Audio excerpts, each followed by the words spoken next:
accueille pour commencer cette émission Alexandre Brugère. Bonjour. Bonjour. Vous êtes préfet des Hauts-de-Seine. En ce moment même, tout à fait en exercice, mais vous êtes aussi ce matin un témoin puisque vous avez décidé de témoigner. Votre publication s'appelle « Combattre l'islamisme sur le terrain », témoignage d'un préfet de la République. À 11h30 ce matin, à l'Élysée, il y aura un conseil de défense. Les conseils de défense jusqu'à présent, c'était plutôt face à la menace notamment nucléaire, terroriste, à la menace, la question de la guerre en Ukraine. C'est aujourd'hui un conseil de défense en réponse au rapport qui a donc été publié hier et qui fait un constat assez semblable au vôtre, même si le vôtre est plus incarné, si je puis me permettre, c'est-à-dire que vous êtes un témoin oculaire de ce que vous voyez donc dans votre département. Ce rapport qui est donc le fruit d'un an de travail, un rapport sur l'entrisme des frères musulmans, une menace à bas bruit dénoncée par Bruno Retailleau, mais aussi aujourd'hui par le parti Renaissance de Gabriel Attal, par le RN évidemment depuis longtemps, qui d'ailleurs au passage dit que Renaissance reprend un certain nombre de ses idées. Moi ce que je voudrais ce matin, c'est comprendre avec vous ce que vous observez, Alexandre Brugère. Vous parlez d'un véritable totalitarisme au sens d'un projet total pour la société, un projet de contre-société, c'est-à-dire? J'ai témoigné effectivement à l'invitation de Dominique Régnier et de la Fondapol sur ce que je vis dans les Hauts-de-Seine, ce que j'ai vécu. Tout est parti d'un discours que j'ai prononcé au sein de la mosquée des Abeilles à l'occasion d'une rupture de jeûne, où j'ai tenu un discours extrêmement clair et extrêmement ferme vis-à-vis des frères musulmans, que j'ai déclaré persona non grata, car c'est un combat que nous menons sous l'autorité du ministre d'État, ministre de l'Intérieur, constatant qu'aujourd'hui, des islamistes portent un projet de contre-société, un projet contraire aux valeurs de la République, contraire aux valeurs de liberté qu'ils veulent ramener sous le contrôle de la loi religieuse, contraire aux valeurs d'égalité, notamment d'égalité entre les femmes et les hommes, contraire aussi à la fraternité entre ceux qui sont croyants et ceux qui ne le sont pas. Pourquoi ? Qu'est-ce que vous observez ? Qu'est-ce qui fait que vous êtes arrivé à ce constat d'une véritable menace ? Aujourd'hui, ce que je constate, c'est que l'islamisme cherche à entrer dans l'ensemble des sphères de la société. Il y a bien sûr le culte, c'est le phénomène le mieux documenté. J'ai dans mon département un tiers des 34 mosquées et lieux de culte musulmans, ça peut être des salles de prière qui sont sous la vigilance de l'État, soit parce qu'elles sont ouvertement radicales, soit parce qu'elles sont menacées de prise de contrôle. Alors attendez, si on s'arrête un instant là-dessus, comment vous décidez, quels sont les signes qui vous alertent et qui font que vous estimez que ces salles de prière doivent être sous surveillance, comme vous dites, ou vigilance? Les islamistes pratiquent la taqiya, la dissimulation. Et donc, évidemment, une mosquée radicale n'a pas marqué radical sur son fronton. Il y a un faisceau d'indices que l'on doit rassembler. Ça peut être les entourages, les personnes qui y prêchent, celles qui fréquentent ces lieux. Ce peut être aussi, de temps en temps, des liens avec des éléments qui sont tombés dans le débat public, où on se rend compte de l'organisation de telle ou telle conférence. Mais vous comprenez bien ma question, c'est-à-dire vous-même dans votre réponse, elle est un peu floue, pardon. C'est-à-dire que quels sont si on veut mettre en place un certain nombre d'outils et lutter contre une menace, il faut savoir de quoi on parle. C'est-à-dire quelles sont les manifestations, et y en a-t-il? Peut-être ne s'agit-il que d'une idée, mais alors comment combattre une idée? C'est aussi une idée, et c'est aussi une bataille idéologique entre d'un côté le projet républicain, qui doit être un projet fort et affirmé, autour notamment de l'idée de laïcité, face à un projet qui est un projet islamiste, bâti sur l'idée que ces valeurs républicaines ne sont pas celles qui doivent être celles de la société. Et donc ma réponse est floue, parce qu'en réalité, vous avez devant vous un préfet de combat. Comme tous les préfets de France, je me bats sur ce sujet-là, et nous devons mener un travail de dentelle sur la base des éléments dont nous disposons pour présumer du caractère islamiste des lieux de culte, mais aussi de tout un tas de structures. Dans le cadre, évidemment, de l'état de droit. Moi, je suis assez frappé de voir que les frères musulmans, tout ce que vous venez de dire, d'autres pays musulmans notamment, ont pris conscience de ce danger. Par exemple, les frères musulmans sont interdits en Égypte, en Jordanie, en Arabie Saoudite, je crois. Est-ce qu'on pourrait le faire en France, toujours dans le cadre de l'état de droit? Je me souviens qu'il y a plus de 10 ans, une responsable politique de droite qui ne faisait pas partie, entre guillemets, de la droite dure, c'était la droite modérée, Nathalie Kosciusko-Morizet. Elle avait proposé d'interdire le salafisme et donc les frères musulmans en France. on ne l'a jamais fait. Elle s'était fait tomber dessus à l'époque en disant tout ça est impossible, etc. Est-ce qu'on peut interdire légalement une idée, une idéologie ? Ça ne vous surprendra pas de la part d'un préfet de la République, mais moi je crois à l'état de droit et je crois que c'est une chance, parce que nous sommes sur une matière extrêmement sensible et donc il est important qu'il y ait un cadre, des recours, parce que les décisions et les victoires que nous avons sont inattaquables. Mais l'état de droit triomphe lorsque je fais fermer, la semaine dernière, une école coranique. L'état de droit triomphe quand j'arrive à faire reculer l'extension d'un projet mais de vous me répondez mosquée pas sur islamiste. l'idée d'interdire cette confrérie qui ne revendique pas. Encore une fois, il n'y a pas une carte d'adhérent. Ben oui. Il n'y a pas. La question, vous le dites vous-même. Du coup, poser la question de l'interdiction d'une structure qui ne se revendique pas comme telle, ce n'est pas au préfet que je suis d'avoir un avis sur ce que donc le législateur pourrait décider. Pour vous, vous ne dites pas on interdit ou non les frères musulmans en tant que tels parce qu'il est très difficile de précisément savoir qui l'est et qui ne l'est pas. J'ai une question précisément sur cette question des armes que vous avez et des arguments que vous avez. Il y a cette question aujourd'hui du port du voile chez les jeunes filles. Gabriel Attal, notamment, dit ce matin qu'il faudrait interdire le voile aux jeunes filles de moins de 15 ans. Et il dit aussi qu'il faudrait pénaliser les parents qui contraindraient leurs filles à le porter si elles ont moins de 18 ans. Comment vous qualifiez cela ? Dans nos reportages, ce matin, on a eu un certain nombre de jeunes filles qui ont 14, 15 ans et qui précisément disent « mais personne ne m'a jamais obligée à porter le voile ». Quand vous interrogez d'autres jeunes femmes qui disent moi j'ai eu beaucoup de mal à enlever mon voile parce qu'on ne me l'a jamais imposé, mais si je l'enlevais, je sentais un poids, une pression de mon entourage. Mais comment on mesure le poids et la pression de l'entourage ? Comment on mesure ce qui serait de l'ordre de la coercition, de l'imposition, ce qui serait à l'inverse de l'ordre de l'émancipation ? Où est la frontière ? Il ne revient pas à un préfet de porter un avis sur une proposition qui est faite par un responsable politique. Ce que je peux dire sur la question du voile, qui est extrêmement intéressante, c'est que dans certains domaines, je pense notamment à la question du sport, elle est utilisée comme un vecteur revendicatif par rapport à l'idéologie islamiste. Pendant des décennies, des femmes sportives musulmanes ont pratiqué le sport sans que cette revendication n'arrive. Si elle arrive maintenant, et je le démontre dans mon témoignage, ce n'est pas un hasard. C'est parce que cette revendication est portée depuis 2020 par une structure qui s'appelle les hijabeuses, qui sont nées dans l'écosystème islamiste de Grenoble. Et nous sommes là, véritablement, face à un phénomène d'entrisme et de bataille idéologique avec des gens qui portent une contre-société. Et auquel vous ajoutez la question du business. Parce qu'il y a aussi un aspect marketing et business. Vous parlez notamment de Nike. Mais je voudrais, pour qu'on puisse savoir de quoi on parle, vous lire une partie du rapport. Le rapport donc remis hier sur l'entrisme des frères musulmans. On a l'exemple de la région lyonnaise où le rapport estime qu'il y a une 50aine d'associations musulmanes apparentées ou en lien avec les musulmans de France qui affichent une sensibilité. Les musulmans de France, c'est une association qui affiche une sensibilité frériste. Rigorisation de la pratique religieuse, explosion du nombre de jeunes filles portant une abaya et de nombre de petites filles portant le voile. Cette situation est rendue complexe pour les centres sociaux qui acceptent tout le monde, venez comme vous êtes, et font face à des revendications communautaire. Hier soir, une source élyséenne pointait auprès du service politique et du service police-justice de BFM TV un double risque dans la lutte contre cet entrisme. La naïveté d'un côté et l'amalgame de l'autre. Et c'est sur ce chemin étroit qu'il faut pouvoir avancer ce matin.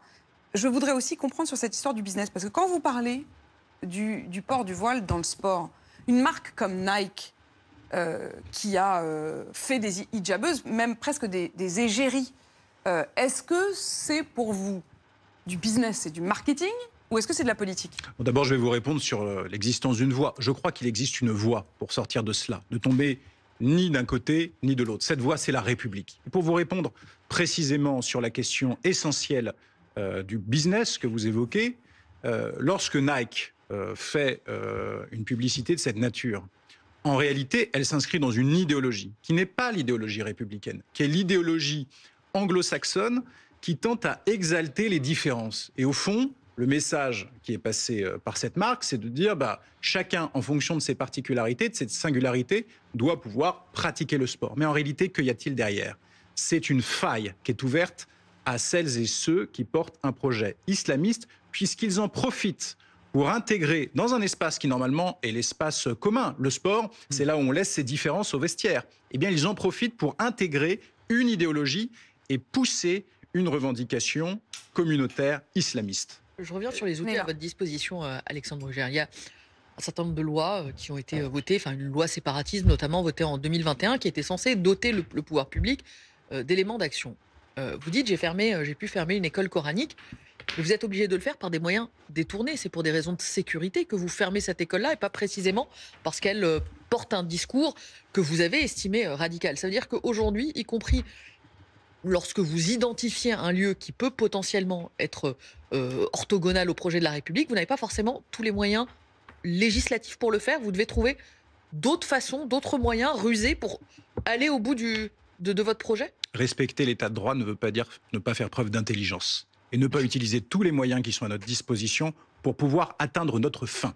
Mais pour vous répondre très clairement sur la question des lois, il faut rendre hommage à ce qu'a fait le président de la République en 2020. C'est la première fois qu'une autorité publique en France porte un discours qui n'est pas un discours uniquement centré sur les islamistes violents, les djihadistes contre lesquels nous luttions depuis 2015, mais qui porte un discours contre un raisonnement communautaire qui fracture l'unité nationale. Par le discours sur le séparatisme, le président de la République a ouvert un chemin qui est un chemin qui nous permet aujourd'hui d'avoir des outils. Ils peuvent toujours être améliorés par le législateur, mais par exemple, la question de l'instruction à domicile. Pendant des années, on a pu bénéficier de l'instruction à domicile sans la moindre difficulté. On a changé de régime. Dans les Hauts-de-Seine, j'ai eu près de 20% d'élèves qui sont revenus à l'école républicaine grâce au changement de régime. Ce que je crois, et je veux rassurer celles et ceux qui nous écoutent, c'est que nous avons aujourd'hui des armes pour lutter contre l'islamisme, que les services de l'État sont mobilisés. Alors qu'est-ce qui vous manque si vous êtes obligé d'aller sur des motifs de sécurité, de faire preuve d'intelligence pour reprendre vos propos? Je complète la question de Nella. Il y a une loi en 2021. Séparatisme. On se dit, bon, bah, ça y est, on a pris conscience. Est-elle applicable ? Et 4 ans après, on est en train de se dire, bah non, en fait, il faut en refaire une deuxième. Gabriel Attal dit lui-même, il faut faire une deuxième loi contre le séparatisme. Ça veut donc dire que la première n'est pas suffisante. D'abord, je vous ferai remarquer que ce n'est pas le seul domaine dans lequel on fait des lois successives pour s'améliorer en fonction de l'évolution de la menace. Je vous donne le point. Et donc, il faut aussi être tout à fait lucide sur le fait qu'à un moment donné, on dispose d'outils qui peuvent s'améliorer en fonction de la nécessité de la menace. En réalité, je le dis en tant que préfet de terrain, j'utilise tous les jours les outils qui sont présents dans la loi séparatisme. Je l'utilise pour dire non, par exemple, à un projet d'extension de mosquée. Et lorsque le préfet de la République, dans son département, dit non à un projet d'extension, même si son avis n'est pas liant, il est uniquement consultatif, eh bien, je peux vous assurer que vis-à-vis de sa population, ça peut amener un certain nombre de maires à changer de point de vue. Alexandre Brugère, question très personnelle. Qu'est-ce que vous découvrez comme préfet dans les Hauts-de-Seine que vous ne soupçonniez pas en amont, que vous comprenez en étant dans l'action sur le terrain? J'ai été pendant 2 ans le directeur de cabinet du précédent ministre de l'Intérieur, Gérald Darmanin, qui a lui aussi mené une action très résolue en la matière. Ce que je vois aujourd'hui, c'est l'illustration concrète de ce que nous savons au niveau national. Mais vous savez, quand on voit les choses de Saturne, depuis son bureau de directeur de cabinet, la réalité est différente. Comment ça se manifeste? Je vais vous donner quelques exemples. Par exemple, une association qui, dans son intitulé, porte un mot masculin, qui, lorsqu'on la convoque, une association composée exclusivement d'individus que nous supposons être musulmans, qui, lorsque nous la convoquons, s'étonne qu'effectivement aucune femme ne l'ait jamais rejoint dans ses adhérents. Je vois sur le terrain, au regard de la composition de certains conseils municipaux, qu'il y a effectivement des individus qui sont liés à l'entrisme islamiste. Et donc, mon devoir, en tant que préfet, c'est dans la transparence de prévenir les maires face à cette menace. Ça reste encore hyper vague. Quand vous dites des associations, des noms masculins, finalement c'est bizarre qu'il n'y ait pas de femmes. Ça veut dire quoi? Ça veut dire qu'un club de boxe qui est tenu... Je ne sais pas, j'essaye de comprendre ce que vous racontez. Ça veut dire des clubs de sport où en fait tout est fait pour une non-mixité, mais c'est jamais dit officiellement. Et donc, ils font mine d'être surpris lorsque vous les voyez, c'est ça? Vous voyez que vous avez parfaitement compris ce que j'ai expliqué. Non, mais j'aurais préféré que ce soit vous qui le disiez, parce que je trouve juste que vous dites d'écrire tout ça, et vous dites en être le témoin. Mais racontez-nous, c'est-à-dire racontez-nous les clubs de sport. Je veux dire, au fond, moi je me souviens de ce fameux zone interdite un dimanche soir, je ne sais pas si vous vous souvenez, qui avait plongé dans une école notamment et dans une rue à Roubaix, où il y avait par exemple des magasins où tout ce qui était féminin était éradiqué. C'est-à-dire, par exemple, les poupées étaient sans visage. Et lorsque l'on demandait aux petites filles si elles dessinaient, comme par hasard, c'était des enfants à qui on suggérait de ne pas dessiner des bonhommes. Parce que pour une partie des extrémistes religieux, on ne doit pas représenter la figure humaine. Ça, c'est hyper concret. C'est-à-dire que quand vous voyez le magasin et que vous voyez que toutes les poupées, on a gommé le visage, là, on comprend. Moi, j'aimerais bien quand même que vous nous racontiez, ou alors vous n'aurez jamais les outils, parce que précisément, rien n'est précis. La semaine dernière, l'école évoquée que j'ai fermée était une école dans laquelle nous avons découvert des affichettes de cette nature. Et si je n'avais pas été dans mes fonctions précédentes, sans doute n'aurais-je pas eu le déclic, comme vous l'évoquez, de me dire que ce lieu n'était pas simplement un lieu dans lequel les conditions de sécurité n'étaient absolument pas garanties et qu'il fallait fermer, mais également un lieu dans lequel, vraisemblablement, il y a un islam radical qui est enseigné. Voilà un exemple très concret de choses que nous pouvons vivre sur le terrain. On découvre dans le rapport qu'il y a 66 000 élèves qui vont à ces écoles coraniques. Ce sont de futurs soldats de Dieu avec un projet embrigadé. Ce qui est certain, c'est qu'un certain nombre de ces écoles posent aujourd'hui question. Et c'est pour ça que nous les contrôlons. Et c'est pour ça, alors vous me regardez en vous disant... Vous parlez avec les enfants, vous arrivez à voir jusqu'à quel point le niveau d'endoctrinement est avancé? Ce qui est certain, c'est qu'on parle d'individus qui peuvent être parfois très jeunes. Dans l'école dont je parle, les premiers enfants avaient entre 4 et 5 ans.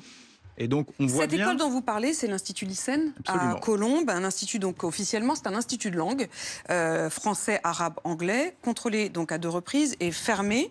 Officiellement pour des raisons de sécurité, c'est ce que disait Neila sur la ruse dont il faut parfois user, vétusté et sécurité incendie.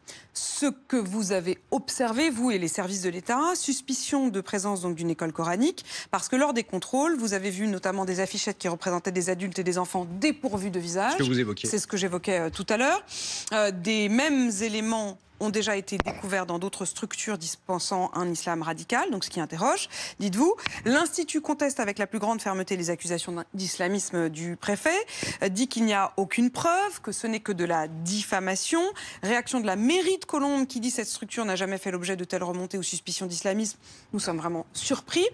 Et vous allez plus loin, puisque cette fameuse ville de Colombes, vous y soupçonnez même une forme d'entrisme politique. Est-ce que le mot est trop fort ou est-ce que ça correspond à ce que vous avez vu? J'ai constaté que non seulement cette école était vraisemblablement une école qui enseignait un islam radical, mais qu'elle était en plus dirigée par le directeur de cabinet du maire de Colombes.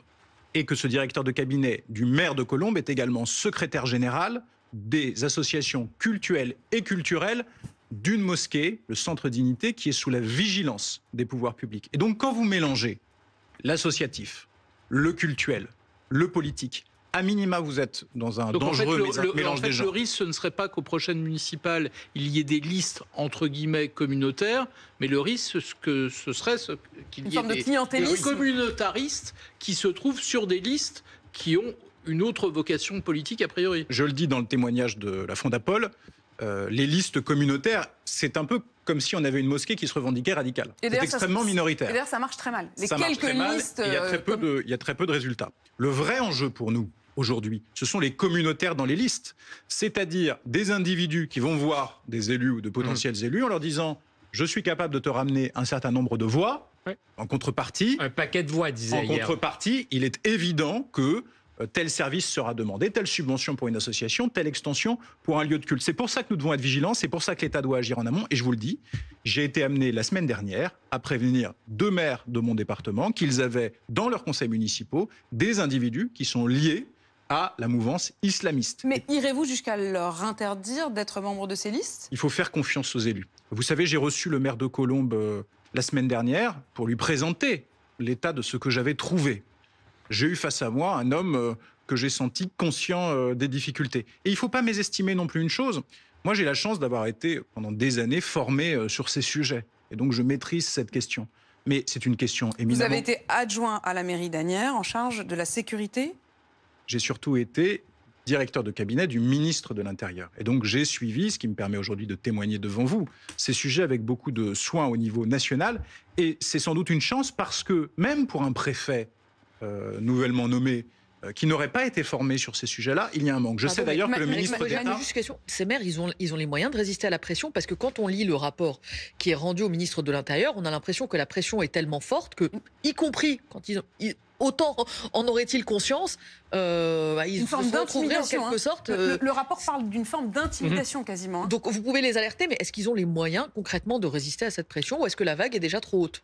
Je pense qu'il est très important de parler, de communiquer et de faire savoir les choses. Pour une raison assez simple, est-ce que ça suffit? Vous pensez que ça suffit? Je pense que c'est très important de montrer que l'État dit les choses, parce que ça constitue là aussi un moyen de pression évident. Si l'État dénonce des faits islamistes dans telle ou telle municipalité, il est évident que ça va changer les comportements. Cette mise en lumière, elle est indispensable. Au fond, les islamistes sont un peu comme les vendeurs de drogue. Ils n'aiment pas la lumière parce que ça gêne le business. Et donc, c'est pour ça que je pense que cette conscientisation, cette mise en éveil autour de ce qu'est l'islamisme est absolument essentielle pour dissuader. Il faut que tout soit dit. Mais alors, justement, j'aimerais bien comprendre. Quand vous allez voir ces deux maires, vous venez de dire, j'ai été voir deux maires dans mon département et je les ai informés, alertés sur la présence, je sais pas, potentiellement sur leur liste, de personnes affiliées à la mouvance radicale islamiste. Ils vont faire quoi? Ils m'ont notamment dit qu'ils ne reprendraient pas ces individus. Mais comment ça va se passer? C'est-à-dire qu'ils vont aller les voir et imaginer que les autres leur disent mais pourquoi vous nous jetez de la liste? L'État Quels sont les arguments? L'État a une certaine limite dans son rôle. Moi, mon rôle, c'est de transmettre les informations. Je crois à la relation de confiance avec les élus. On ne s'en sortira collectivement que si État et élus sont main dans la main. Plus loin, parce que c'est aussi la question, c'est exactement ce que disait Neila à l'instant. Les deux gars, j'en sais rien, je ne sais pas de quel exemple vous parlez. Et en l'occurrence, j'imagine que vous avez besoin, évidemment, pour que les deux élus puissent faire le nécessaire, de ne pas les nommer publiquement. Moi, j'imagine très bien que je ne suis pas naïve. Je pense qu'il y a aussi, peut-être chez ces élus, eu la tentation d'attirer à eux un tas d'électeurs, comme le disait Stéphane tout à l'heure. C'est-à-dire aussi, il y a une question, le communautarisme. C'est un super filon pour le business, parce qu'effectivement, du coup, vous retrouvez ce que vous disiez sur Nike ou sur les boucheries. C'est un super filon pour le business, c'est-à-dire vous augmentez le nombre de personnes qui vont acheter vos produits. Tristement, il faut dire qu'en démocratie, il y a aussi un petit peu de ça. C'est-à-dire que je me souviens très bien de l'enquête remarquable qu'avait menée l'une de nos consoeurs, amies chroniqueuses, Ève Cheftel, lorsqu'elle travaillait notamment dans la mairie de Jean-Christophe Lagarde à l'époque. Elle avait publié une étude qui s'appelait Le maire et les barbares, sur les liens, presque, tu viens sur ma liste et tu amènes avec toi toute ta communauté qui va donc voter pour moi. L'inverse, ces deux maires vont appeler les deux gars et leur dire, écoutez, je ne vous reprends pas sur ma liste. Et s'ils disent, attends, dans ces cas-là, je menace de te boycotter aux prochaines élections, je menace de ne plus voter pour toi, je menace même de faire en sorte que tu sois battu. Pensez-vous qu'ils vont tenir le coup? Ce que je pense fondamentalement, c'est qu'il faut mieux perdre une élection que de perdre son âme. Et que face au danger... Non, parce que c'est une réalité aussi. Si jamais vous pouvez faire ça sans qu'il y ait de conséquences, évidemment, vous allez être tenté de le faire. Mais si vous avez dans votre territoire une parole de l'État qui est une parole forte sur ces questions, je suis convaincu que c'est un élément extrêmement dissuasif. Est-ce que les maires à qui vous parlez sont surpris? Est-ce que ces gens avec qui ils travaillent s'avancent, pardonnez le jeu de mots, mais voilés? Donc, est-ce qu'il y a une surprise à découvrir qu'il y a dans leur équipe quelqu'un qui, peut-être, n'est pas celui qu'il prétend être? La réponse est oui, et je n'aurais pas vis-à-vis des élus, à l'inverse de ce que vous dites, je ne dis pas qu'il n'y a pas des cas où c'est fait volontairement, mais je n'aurais pas vis-à-vis des élus le soupçon de la volonté sur des sujets de cette nature. Encore une fois, que ce sont des sujets très compliqués. Vous pouvez connaître quelqu'un, et l'entrisme, c'est la dissimulation. Donc vous ne connaissez pas forcément toute la vie de l'individu qui vient sur votre liste municipale. C'est important d'ailleurs de le dire. Au fond, le mot même entrisme qui est utilisé par ce rapport, il dit bien la difficulté à combattre un ennemi qui n'affirme pas l'être. Manu. Non, moi, je trouve qu'on parle beaucoup d'interdiction, de répression, mais finalement, pas grand-chose n'est fait pour finalement aller lutter sur le terrain intellectuel. Parce qu'on voit bien finalement que, comme vous le disiez, tout ça prospère dans l'ombre, et ça prospère aussi beaucoup sur tous les territoires abandonnés parce qu'ils structuraient avant la vie sociale et intellectuelle, notamment dans les quartiers, je pense au MJC culturel, jeunesse communiste, jeunesse catholique, etc. Et finalement, ça a été facile de s'abandonner, d'investir tous ces terrains qui étaient abandonnés. Donc, qu'est-ce qu'on fait en plus de la répression, etc., sur la riposte intellectuelle. C'est-à-dire comment on fait pour essayer de montrer finalement toutes ces contradictions du discours des frères musulmans, montrer que ça n'a pas marché ailleurs, forcément, mettre en avant les courants islamistes qui pourraient être alternatifs, finalement encourager les associations qui sont des alternatives. Finalement, est-ce que vous faites aussi tout ça sur le terrain? C'est très important ce que vous dites, Emmanuel Le Chypre, parce que nous sommes bien dans une bataille idéologique modèle contre modèle.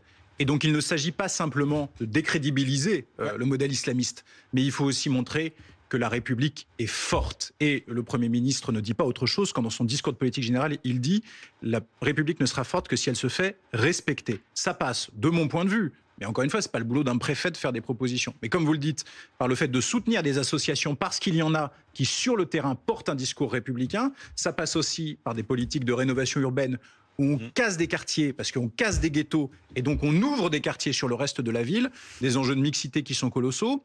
C'est pas le coup de baguette magique, parce qu'encore une fois, c'est une bataille idéologique, mais j'ai la conviction que si on s'y met tous, on peut y arriver, et notamment, et c'est le sens du propos que je tiens dans mon livre, les musulmans républicains eux-mêmes. Alors précisément, ce matin sur RMC, j'ai eu de très nombreux témoignages, et notamment de gens qui souffrent, qui disent « mais moi, j'ai eu une femme musulmane voilée, elle a 30 ans, enfin elle est plus âgée, mais elle a commencé à mettre le voile à 30 ans. J'ai eu le témoignage d'un père dont la femme est voilée, mais sa fille ne l'est pas, sa fille de 16 ans ne l'est pas. Et j'ai eu le témoignage également d'un autre père dont la fille est voilée alors que sa femme ne l'est pas, mais la fille a décidé de se voiler à l'âge de 15 ans précisément, c'est à peu près à cet âge-là. Et tous disaient, on se sent stigmatisé, on a l'impression que dès qu'il y a un problème en France, c'est notre faute. Et ils disaient tous avoir fait leur choix en liberté. Qu'est-ce que vous leur répondez à eux? Je dis aux musulmans qui respectent les lois de la République, et ils sont l'écrasante majorité dans notre pays, que la République les aime. Et que le devoir des responsables de l'État, comme moi, sur le territoire, c'est aussi d'entendre ce que vous dites. Il ne faut pas qu'ils répondent aux sirènes qui sont celles des islamistes. Parce qu'en réalité, quel discours tiennent les islamistes?